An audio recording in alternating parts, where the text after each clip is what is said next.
First of all, you measure the size of the side of your quilt. And the length of the side is 15 inches. This is my border that I'm going to put on with a mitered corner. And this border is 2.5 inches. So it's going to have a 2-inch border on it. And I would like mitered corners. How long do I need to make the strip, the border strip? Well, I know my blanket is 15 inches long. My border strip is 2.5 inches. So I'm going to have 2.5 inches on the top and 2.5 inches on the side that are going to meet at the corner. So I need to add another 2.5 inches to the length of my border strip. Now, because you're doing a mitered corner, you also add 1.5 inches to each side. That equals 8 inches plus 15 inches. So my border strip needs to be 23 inches long and 2.5 inches wide. Here's the border strip for this side and the border strip for this side. I'll show you how to make the mitered corner.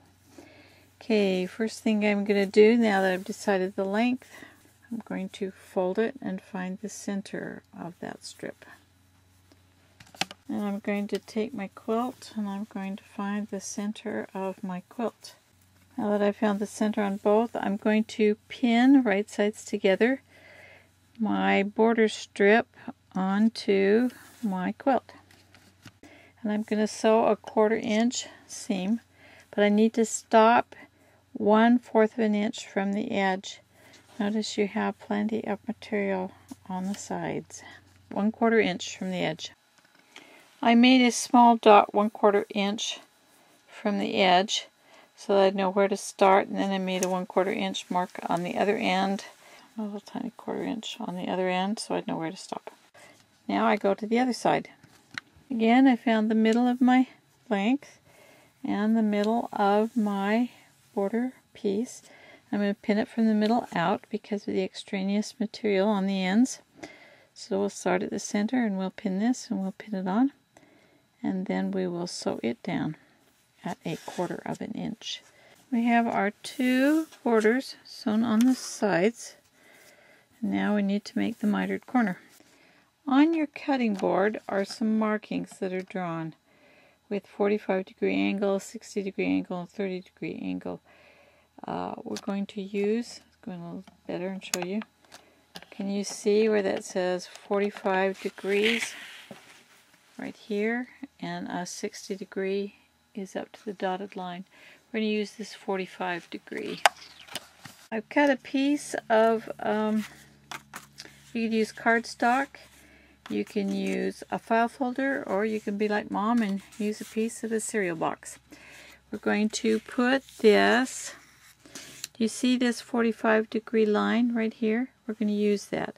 We're going to use this line. I'm going to put this piece of cardstock that I cut, and I cut it 2 1/4, not 2.5, but 2 1/4, because I've already used up 1/4 of my binding in sewing the seam.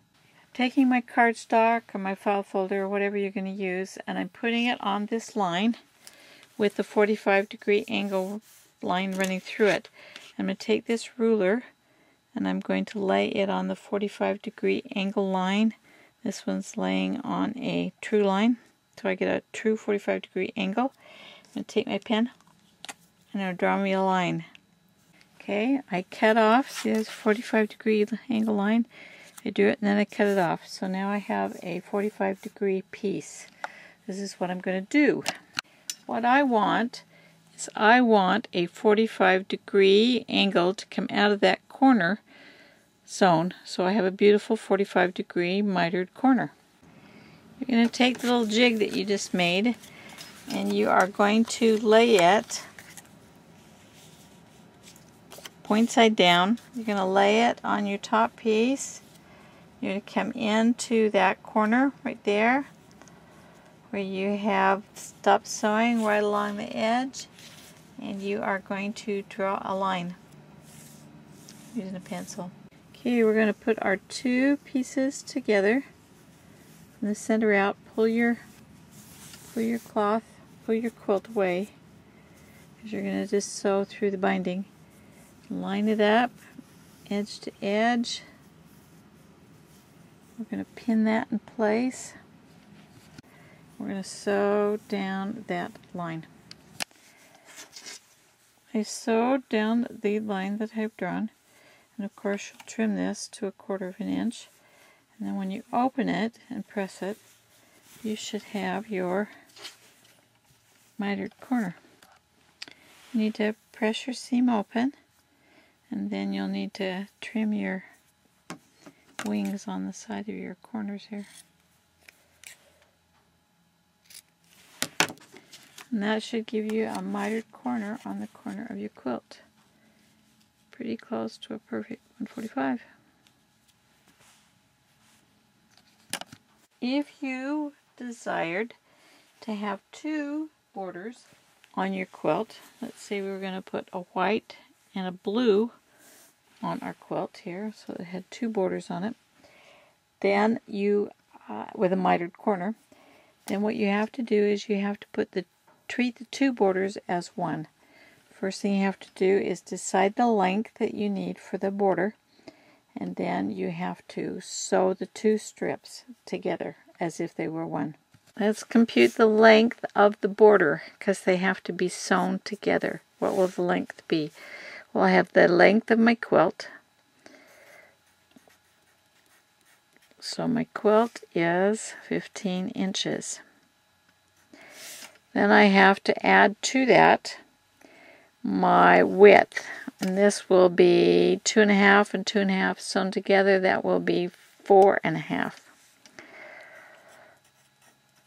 So there's my border width, and I have to do that twice because I have to have that border width on both sides. And then I have to add my 1.5 ease on both sides. So what's my total size? It would be 15 plus 9 for my border, plus my 3 for my ease. And the total would be 27 inches.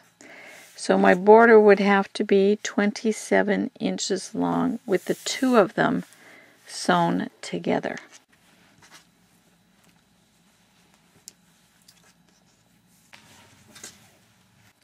Okay, I have cut me a piece of cardstock or file folder, and this one is 4 1/4 inches wide because that's how wide my binding is. A straight line and cut it down that 45-degree angle line. There's my 45-degree angle that I've drawn with a pencil, and now I'll cut it. Laid my fabric down. I have this side folded up and this side folded in. I've taken my jig. I'm going to lay my jig right on that 1/4 inch, right where they're sewn, straight. I'm going to make a little mark right there, because that's where we're going to line that up. So I have a little pencil mark right there. Then I'm going to take I'm